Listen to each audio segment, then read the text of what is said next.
12 इस फिल्म को सेंसर से हरी झंडी मिलने के बाद किसी संस्था ने ऑब्जेक्शन लिया। ऑब्जेक्शन के बाद कोर्ट में गया मैटर और हाई कोर्ट ने आज इस फिल्म को हरी झंडी दी है। हमारे 12 ये फिल्म जो है वो स्त्री सम्मान, स्त्री वुमन एम्पावरमेंट, इसके बारे में ही बात करती है। और स्त्री ये कोई सिर्फ उपयोग करके फेंक देने की चीज़ नहीं है, या स्त्री कोई जूती नहीं है। स्त्री का सम्मान हमारे देश में पहले से होता आ रहा है। आज मेरे देश में, मेरे देश की मिट्टी में दुर्गा की पूजा होती है। नवदुर्गा की पूजा इसलिए होती है। दूसरी बात, हमारे यहाँ मातृसत्ता कुटुंब पद्धति थी। हमारे यहाँ कृष्ण को देवकी नंदन कृष्ण कहा जाता है।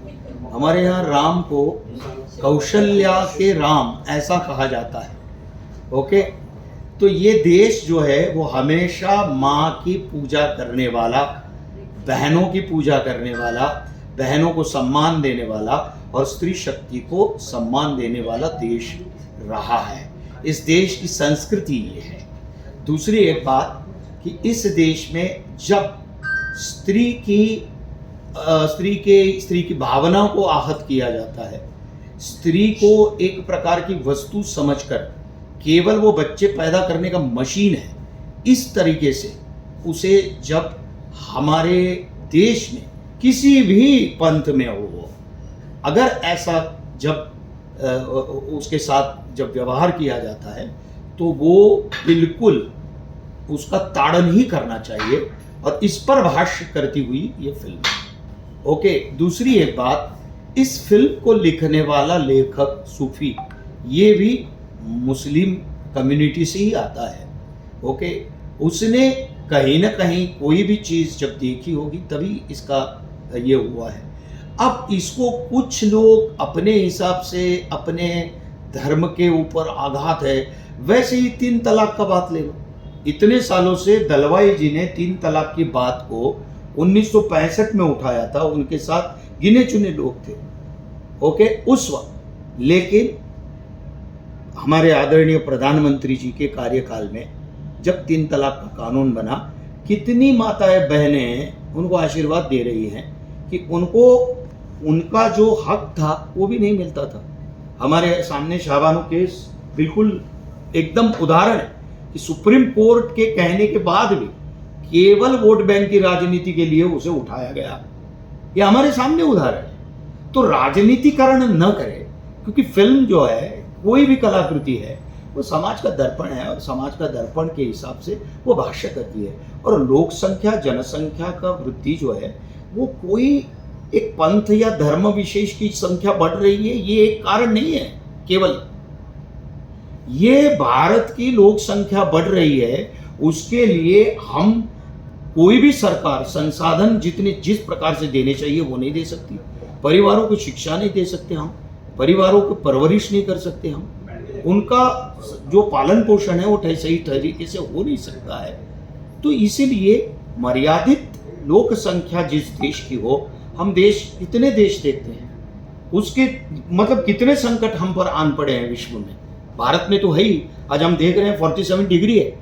ओके, जनसंख्या बढ़ी, रहने के लिए जगह चाहिए, कंक्रीट का जंगल हो रहा है, पेड़ काटे जा रहे हैं, जल संसाधन नहीं हो रहे हैं। तो ये सारी समस्या जो है वो सबके साथ जुड़ी हुई है।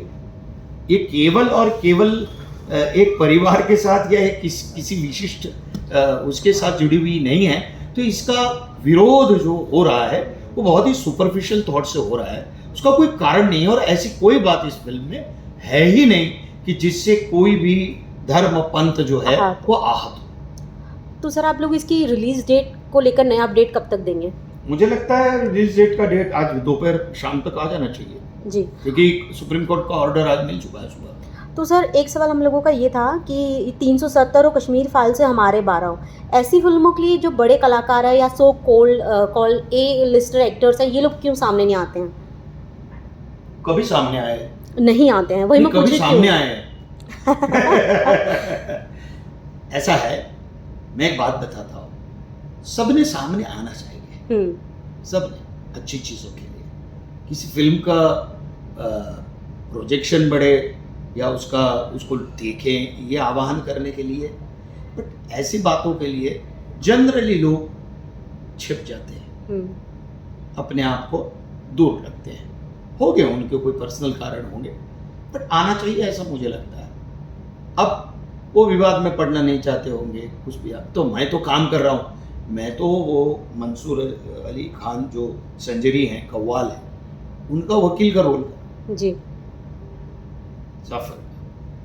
तो वो भी किस प्रकार, मतलब एक ग्रे, बहुत डार्क ग्रे कैरेक्टर है मेरा तो। लेकिन सच में फिल्म देखने के बाद ना आदमी सोचने लगेगा कि नहीं यार, ऐसी फिल्म बनानी चाहिए थी। भले एक छोटा प्रोड्यूसर आज बना रहा है, बट ये फिल्म भाष्य करता है आज के भारत के स्त्री सम्मान के लिए, और भारत की जनसंख्या पर भी कानून निश्चित रूप से बनना चाहिए, क्योंकि हम ऑलरेडी 140 करोड़ हो चुके हैं और कितने बढ़ेंगे। तो सर आपको क्या लगता है ये जो आजकल कंट्रोवर्सीज होने लगी हैं, इनसे क्या फिल्मों को फ़ायदा मिलता है? मुझे नहीं लगता। देखो, कंट्रोवर्सी क्रिएट कौन करता है, ये जिस लोगों की सोच होगी उनको मुबारक हो। बिल्कुल। मेरी ये सोच नहीं है। मुझे ऐसा लगता है मैंने ऐसी फिल्मों में काम किया है जिसकी कभी कोई किसी भी टाइप की कंट्रोवर्सी नहीं हुई। सब अपने तरीके से फिल्में रिलीज होती है। अगर कोई विरोध करता है तो वो मैटर गया। हमारे यहाँ सेंसर बोर्ड है, सेंसर बोर्ड फिल्म देखता है ना, कोई ऐसी रैंडम फिल्में तो नहीं बनती।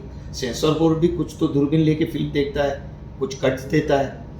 उसके बावजूद भी, और फिल्म देखने के बाद भी उन्होंने कहा, सेंसर बोर्ड ने भी कहा था कि हमने तो फिल्म देखी, ऐसा कुछ इवन नहीं। पास भी कर दिया था। तो बस thank you. Sir last question मेरा ये है, ये फिल्मों के जरिए जो एजेंडा सेट करने की बात हो रही है, कौन सा एजेंडा, किसका विशेष एजेंडा? धर्म को लेकर, नहीं, किसने एजेंडा सेट करने की बात? अब ये बीते सालों में जो फिल्मों का दौर चल रहा है, नहीं, आप स्पष्ट प्रश्न पूछिए, क्लियर।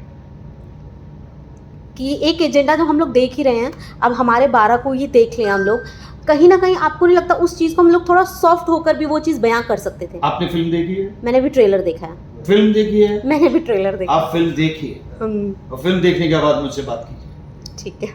आप फिल्म जरूर देखिए। हाँ, मैं एक स्त्री के नाते फिल्म देखिए। मैं सोशल मीडिया के और जरिए आपसे फिल्म कांटेक्ट करूँगी। फिल्म आप खुद इसके ऊपर आर्टिकल लिखेंगे पक्का। वापस, और लिखना जरूर। पक्का। Thank you. Thank you sir.